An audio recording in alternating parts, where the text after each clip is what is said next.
Dear students, welcome to this another point of this first chapter, that protection and security. Myself, Patwari Dian, working as lecturer in computer science in Sri Shivaji College, Parbhani. As we see, this BSc second year syllabus of operating system, in this first chapter, that there is article protection and security. Protection and security means how to secure that code data from unwanted events. If a computer has multiple users, allows concurrent execution of multiple processes, then access of data must be regulated. For this purpose, mechanisms ensure that files, memory segments, CPU, and other resources can be operated only by those processes they have gained proper authorization from operating system. For example, memory addressing hardware ensures that process can execute only within own address space. The timer ensures that no processes can gain control of CPU without eventually relinquishing control. Means when once that process assigned to CPU, then other have to kept waiting. Device controlled registers are not accessible to users, so the integrity of the various peripheral devices is protected. Protection is any mechanism for controlling the access of processes or users to the resources defined by a computer system. This mechanism provides a means to specify the controls to be imposed and to enforce the controls.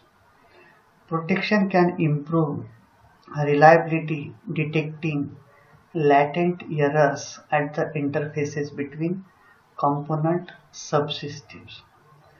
So those errors which occurred can be avoided with the help of protection. Early detection interface errors can often prevent contamination of health subsystem by another subsystem that is malfunctioning. An unprotected resource cannot defend against use or misuse by unauthorized or incompetent users. A protection-oriented system provides a mechanism to distinguish between authorized and unauthorized uses. A system can have adequate protection but still prone to failure that allow inappropriate access.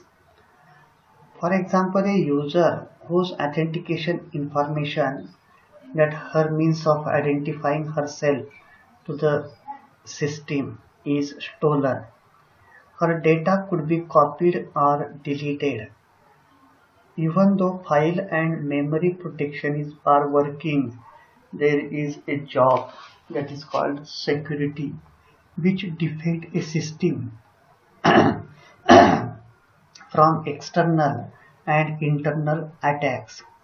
Such attacks spread across a huge range and include viruses and worms.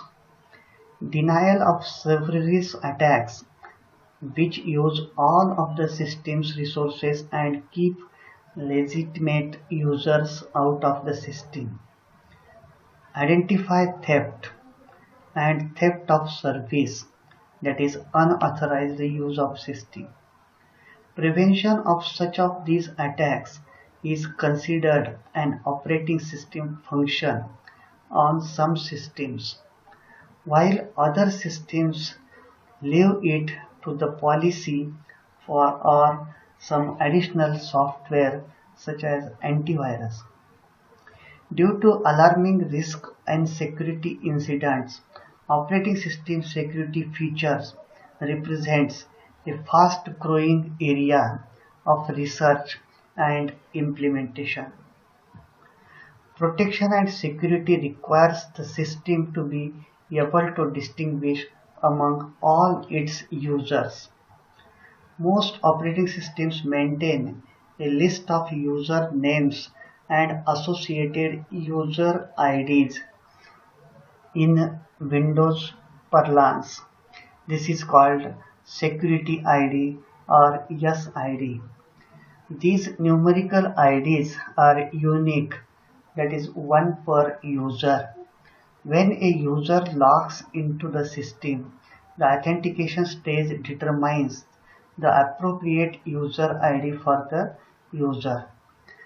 That user ID is associated with all of the user's processes and threads. When an ID needs to be readable by the user, it is translated back to the username via username list. In some circumstances, we have to distinguish among sets of users rather than individual users. For example, the owner of a file on Unix operating system may be allowed to issue all operations on that file, whereas selected set of users may be allowed only to read the file.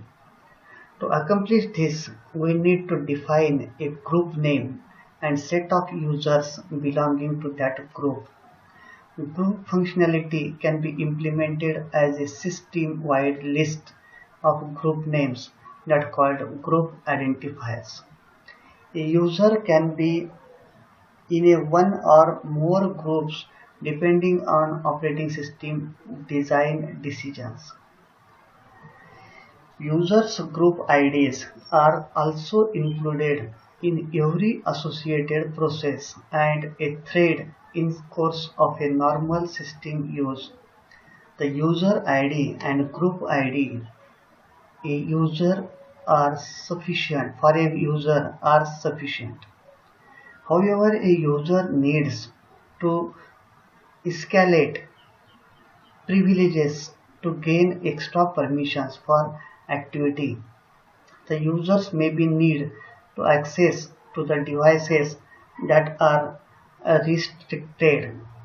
For example, operating systems provide various methods to allow privilege escalation.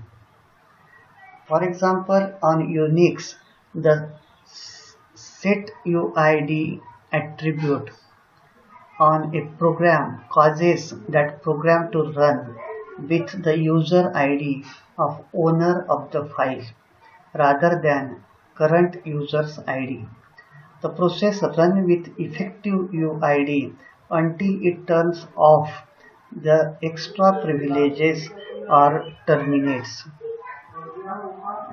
Thank you very much for carefully listening this particular video. Thank you.